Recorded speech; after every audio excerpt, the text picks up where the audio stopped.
పురాణాలు చెబుతున్నాయి, మాటల కంటే మౌనం గొప్పదయ్యే రోజు, మనసు కంటే ఆత్మ మాట్లాడే రోజు, అదే మౌని అమావాస్య. హిందూ ధర్మంలో అత్యంత పవిత్రమైన దినంగా భావించబడుతుంది. ఈ రోజున మౌనం, స్నానం, జపం, దానం మన జీవితాన్ని శుద్ధి చేస్తాయని పురాణాలు స్పష్టంగా చెబుతున్నాయి. పురాణం ప్రకారం మౌని అమావాస్య నాడు మౌనం పాటించి మాఘస్నానం చేసిన వారు జన్మ జన్మల పాపాల నుండి విముక్తి పొందుతారని చెప్తోంది.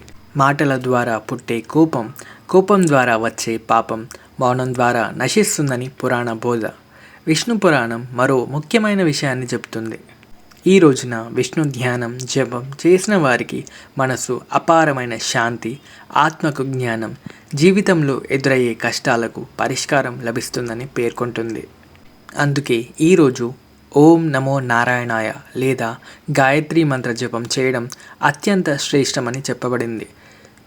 స్కంద పురాణం ప్రకారం మౌని అమావాస్య నాడు గంగా, గోదావరి, కృష్ణ వంటి పవిత్ర నదుల స్నానం అశ్వమేధ యాగాల్లో ఫలంతో సమానం చెప్పబడుతుంది.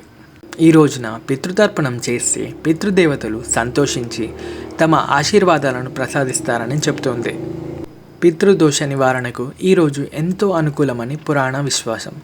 పురాణాల సందేశం ఒక్కటే, మౌనం అంటే మాటలు మాట్లాడకపోవడం మాత్రమే కాదు, మనసులోని అశాంతిని ఆపడం, కోపం, అసూయ, అహంకారం వంటి అశుభ ఆలోచనలు విడిచిపెట్టడం. అది నిజమైన మౌనం.